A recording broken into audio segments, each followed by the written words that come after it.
started Vintrigue about 5 years ago, or the concept of Vintrigue about 5 years ago. Yeah. 5 years ago. And it was originally around working on how we could have a vehicle, a platform to work with what ostensibly back then was boutique bulk. So higher end wines, where it gave us a more of a nimble platform and more relevant to work with these wines. You know, you're talking like the high altitude Malbecs and stuff that people don't naturally assume that come in bulk. And what happened really is that sort of bubbled away in the background quite nicely for a few years. And then about 2 years ago, Steve, about when you came on board, wasn't it, mate? We looked at the marketplace, we looked at our sort of strategy and trajectory in the market and what we wanted to do. And we'd done before that a piece of analysis on the burgeoning back then, independent, well, it depends on your vernacular, because we've spoken about this to other people, and they sort of, the independent hybrid retailers. And what we define that as is whether it's an indie with a bit of wholesale, an indie with a bar, or just an indie. So it covers across that area. But what we realised is that we needed a portfolio, a dedicated portfolio, a more relevant strategy that would work with that. And Vintrigue fitted that bill brilliantly.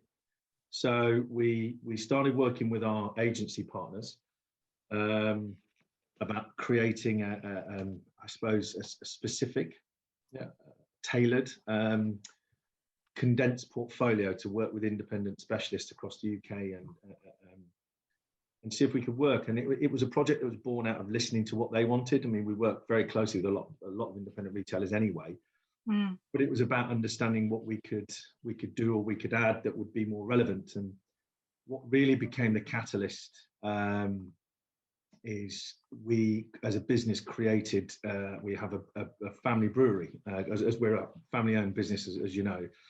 So the owner's son, Ben Cleary, set up a craft brewery called Full Circle Brewery. And it just all happened to come together quite harmoniously, really, where we could have slightly more of a composite offering, but certainly very high-end and very independent focused as to offer these guys something a bit different. The brewery is based up in the northeast, and it's already gaining great traction in the marketplace. Our agency wines and some of our other tailored wines are doing very well.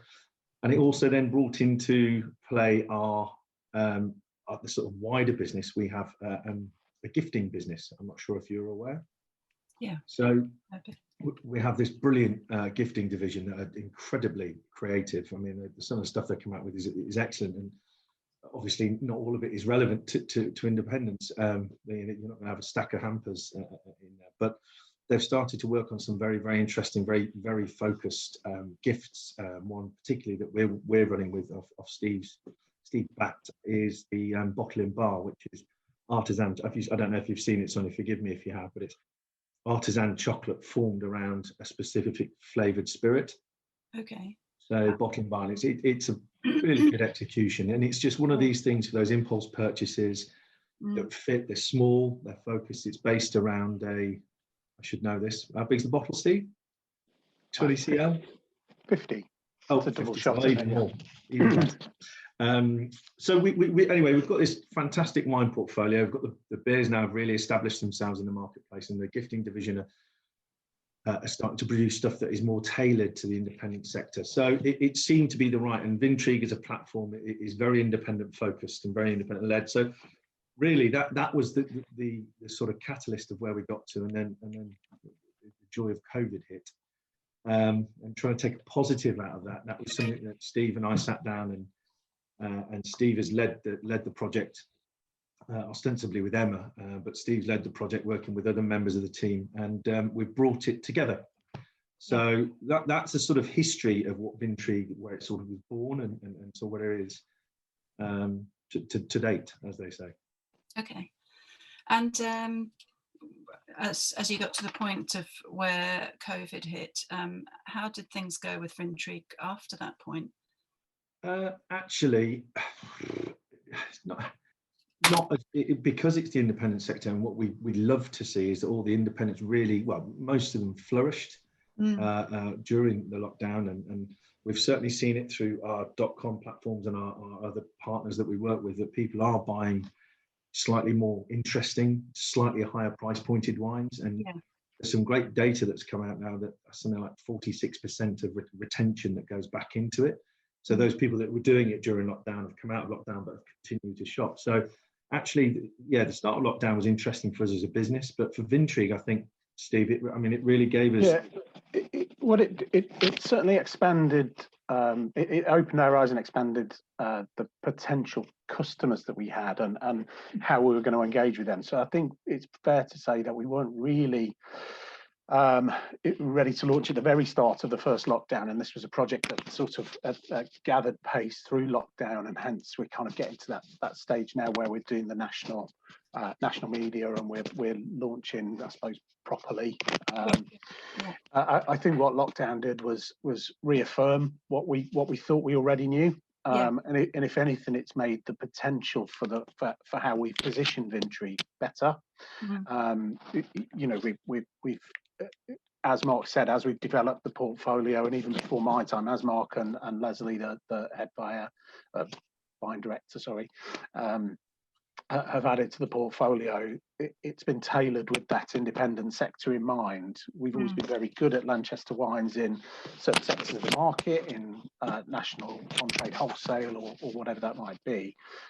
What Vintrigue does is gear us and point our offer towards those independents.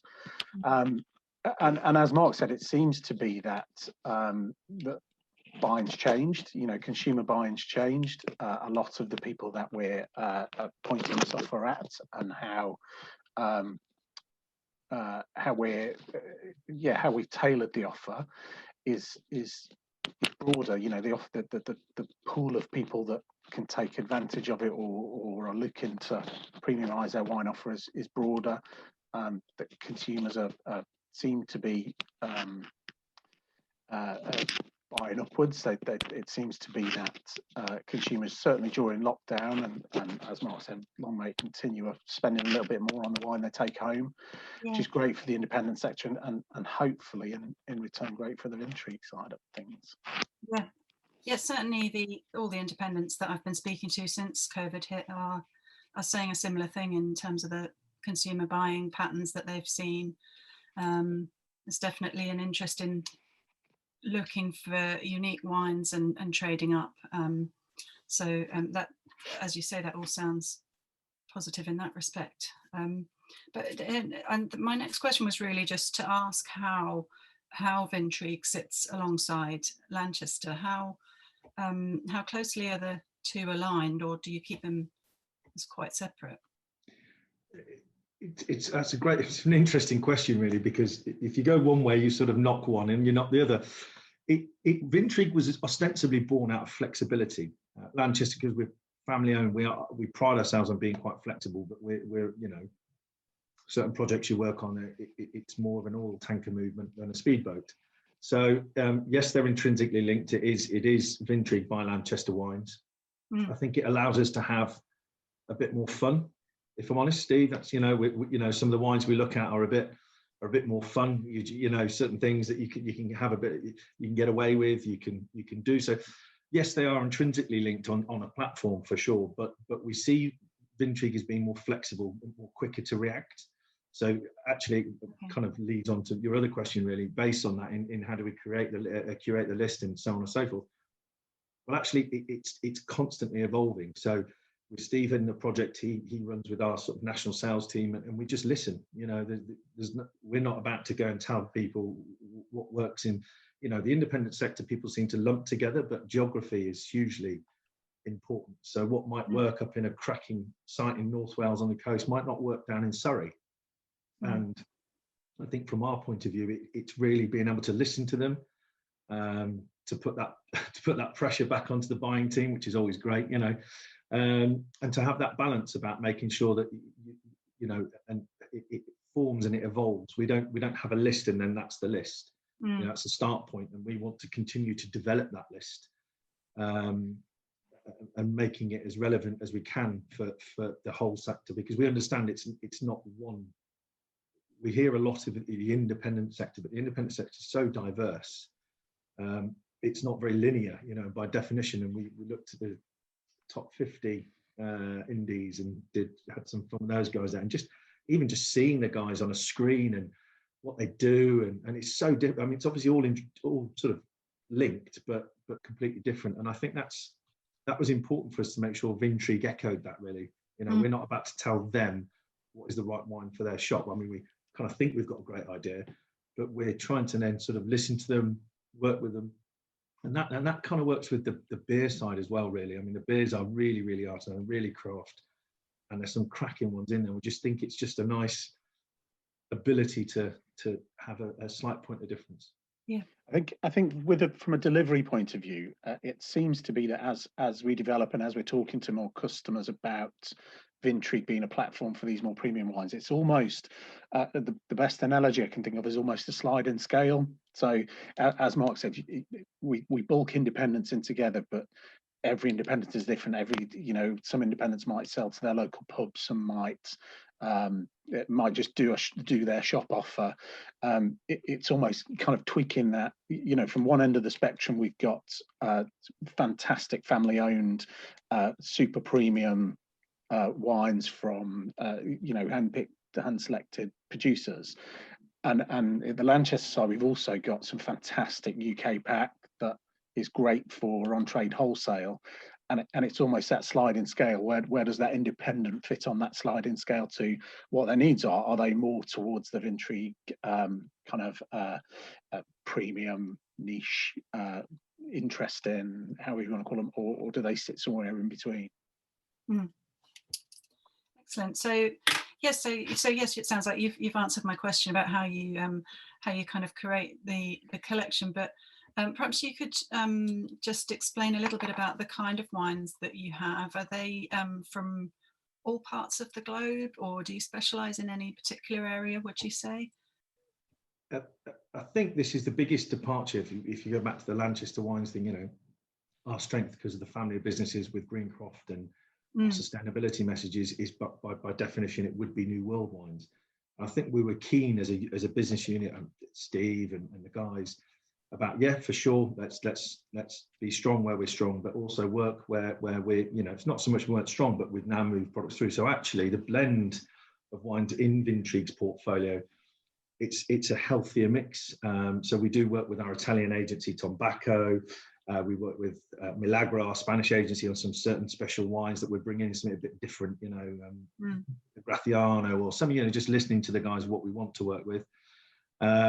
And again, we're constantly opening up to that. But of course, for sure, we're using some of our high-end premium sort of boutique bulk wines in there as well. So whether it's our high side, which is our high altitude Malbec, which is great wine, all the way through the spectrum into our Marlborough, New Zealand, and so on and so forth. So I think, Steve, you'd probably agree it's a much better mix, really, isn't it? Yeah, absolutely. I think it's a healthy mix. It's evolving as well. So I think it's kind of as we talk to customers, we find out what their requirements are. We try and we try and keep an eye on those trends. And as Mark said, I think we've worked very well. We've got some fantastic wines from across the globe. I think we've worked well where we've had those existing relationships from moving the boutique bulk. But the buying team, as Mark said, it's kind of it's an evolving project that we'll add from different parts of the globe as we see need for it, and more so, rather than I think it's what's quite nice is we've rejected quite a lot. So for example, I know there's some Italian stuff that we came over that kind of felt like it was going to work, and then after tasting we said actually it doesn't really fit. So it's nice to be able to kind of, rather than plug gaps that we think are there, it's about selecting what we absolutely think matches, rather than just filling a portfolio with every single region of France or every single region of Italy, or it's about finding those wines that really fit the message, rather than having something for the sake of it. Would that be fair to say, Mark? Yeah, no, for sure. I mean, actually, it's interesting. Going back to the COVID piece at the start, one of the things, I suppose, and actually, Steve, we haven't really gone into this really, but when you think about it, we were due at Provine. We were due it everywhere, but Provine particularly for us, we really enjoy. And Steve was coming over, and actually we'd allocated a sort of Vintrigue half a day, or just go and have some fun and see if there's something out that's a bit different. And we were hoping by the time that Vintrigue we'd done a lot of the preamble. I say Steve had done a lot of the preamble with it. He'd spoken to a lot of key customers about ideas they had, and perhaps they might not be able to get out to, Provine or wherever. Yeah. So that would be my only sort of negative on that, is the fact that we didn't get that chance, because and quite rightly so, I understand where we are, but that was, it sort of resonated in the back of my head that we had quite a lot of interesting stuff to go and have a bit of fun with, really, over in Provine. So that's something I think would be, once this all relaxes a touch, and I don't want to get into the politicizing this at all, but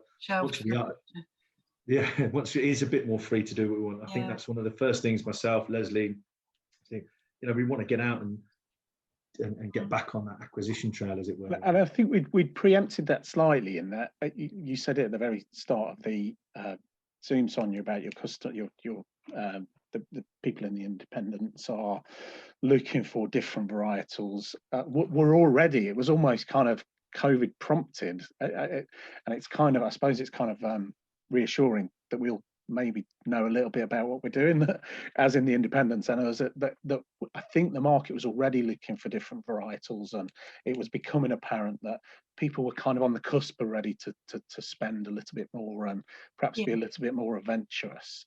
And that first COVID lockdown just, I think, massively accelerated that.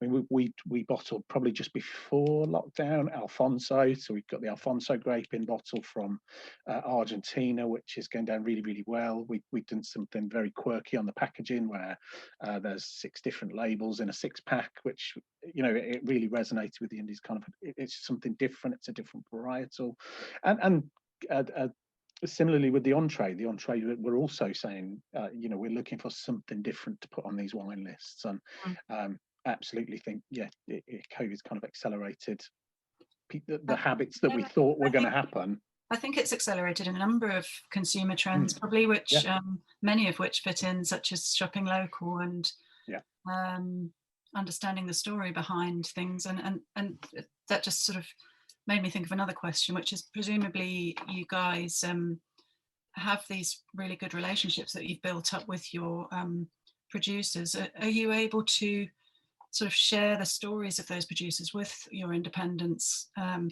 You were talking about high altitude wines. Can you actually kind of give them the whole background of where they came from and who these guys are? Yeah, I mean, provenance is something that, it's really, super important, obviously, in wine, and sort of pre-Vintrigue, it's something we work towards.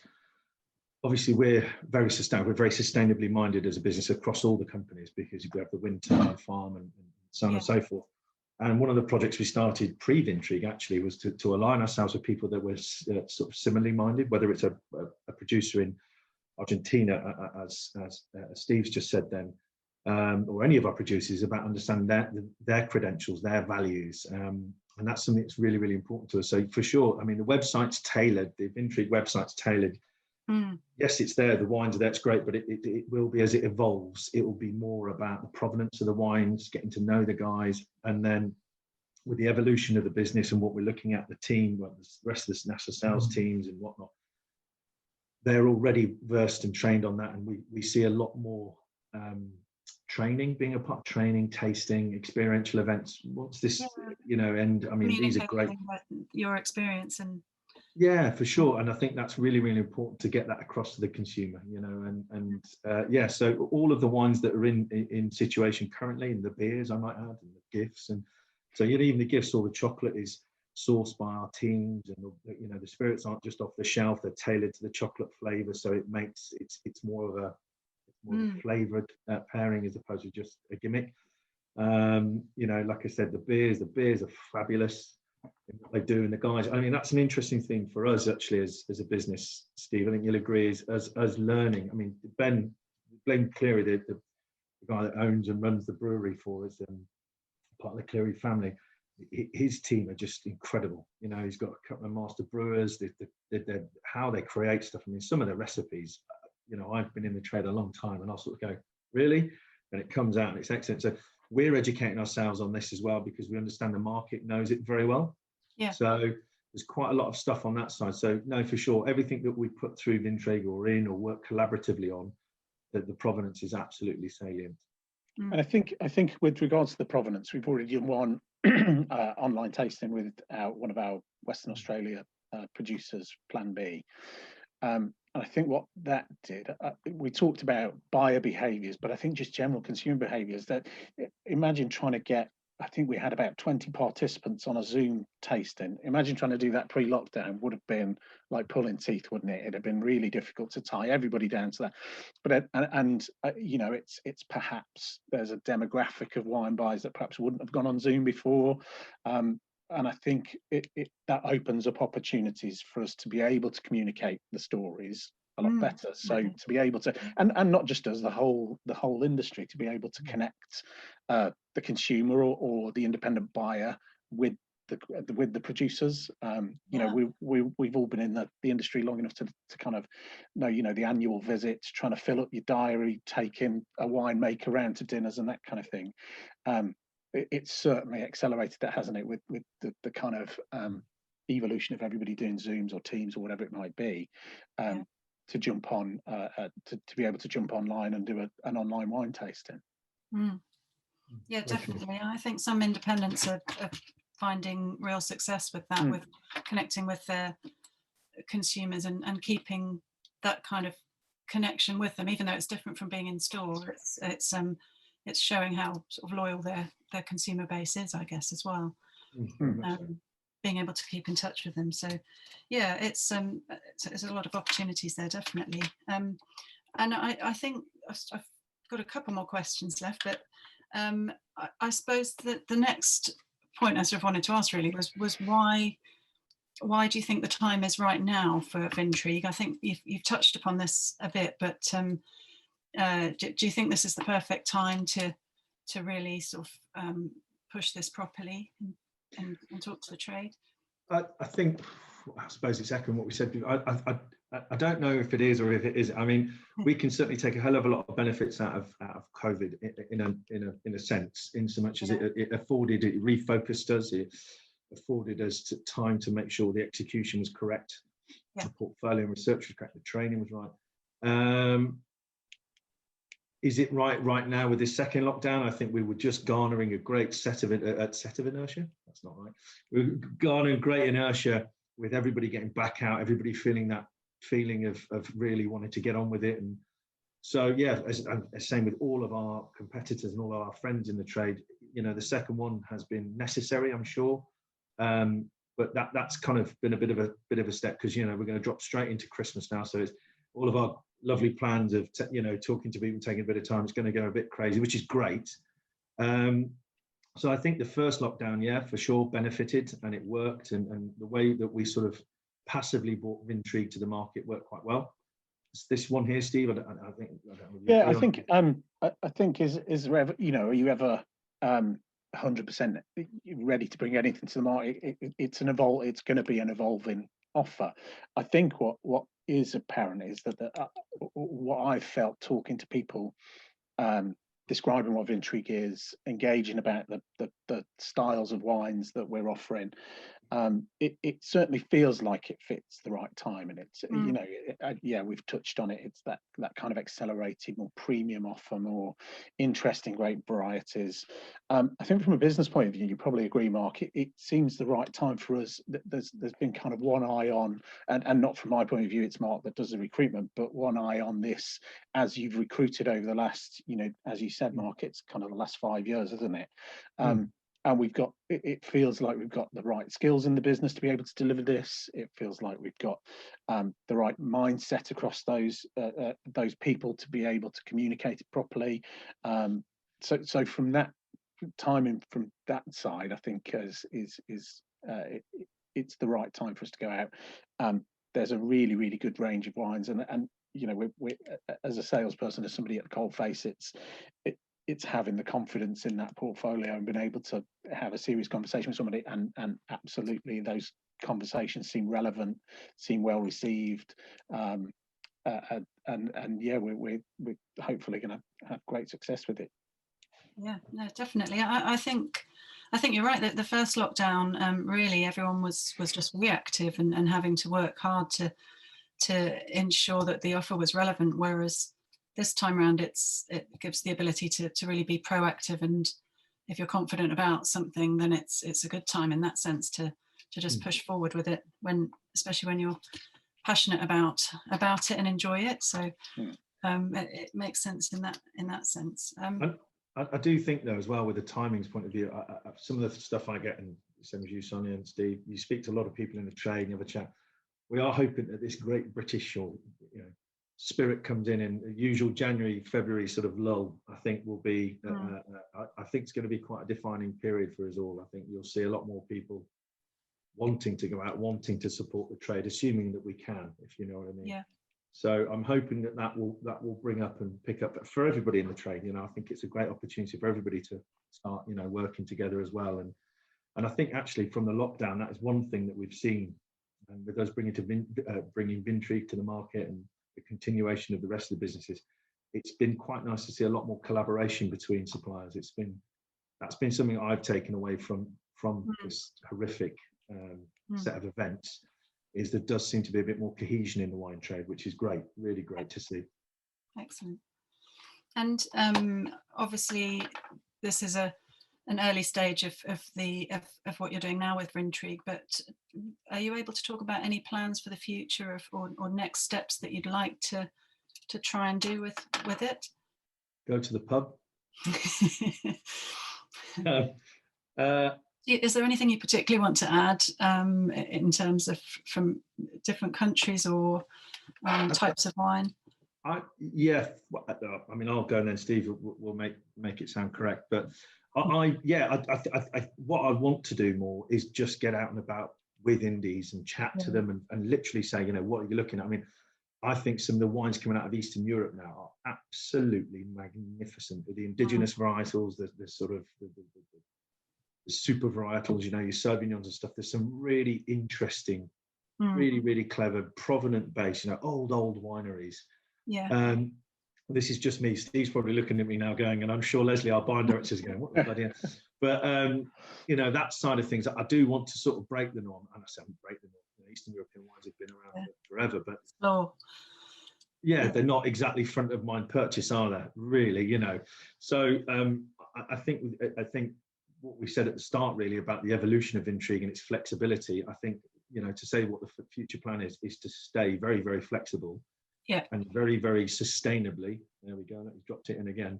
Grow the portfolio. What I don't want is to have loads of wines for the sake of having loads of wines and pressure. I'd like it to be, I think the word relevant is really important to us as a business on this. But we want to make sure wines we've got are actually relevant to that sort of sector. So I think we have great plans for it. Yeah, I agree. And I think it sounds a little bit cheesy and on brand, but we've always talked internally about if we find it intriguing, it's got to be something that we touched on and Mark's just touched on again. We're not going to fill the portfolio up for the sake of it. But if we find something that intrigues us, that's interesting, that's different. So we've got, I'll hark back to Plan B again. They're based in Western Australia, but experimenting with, they've just done a solo Sangiovese, they've done a Tempranillo Viognier, so really experimenting, kind of almost breaking the norms. And that's what I hear a lot from those independents, that actually their customers are coming in and if they're hand selling and they've got that good communication and rapport with their customers, it gives them something to talk about. And I think as we evolve, I mean, it's great being part of a family-owned business. It means we can evolve very quickly. It means that we can adapt very quickly. It means that we can listen to the customer base and add wines very, very rapidly. We can be very reactive. I think as it evolves, it's going to be certainly based around that message that we find something, I can only agree with Mark about the wines from Eastern Europe. It's intriguing. It's something that we want to know more about. They've got to taste fantastic, obviously, as well.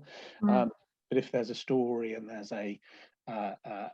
if there's a hook that independents can use to be able to move through that wine with their customers, then absolutely fantastic. And I think that's certainly how I see the project moving forward. Excellent. Well, sure. Look forward to hearing more about it as it evolves. And possibly meeting in a pub next time. Yeah. That would Sorry. be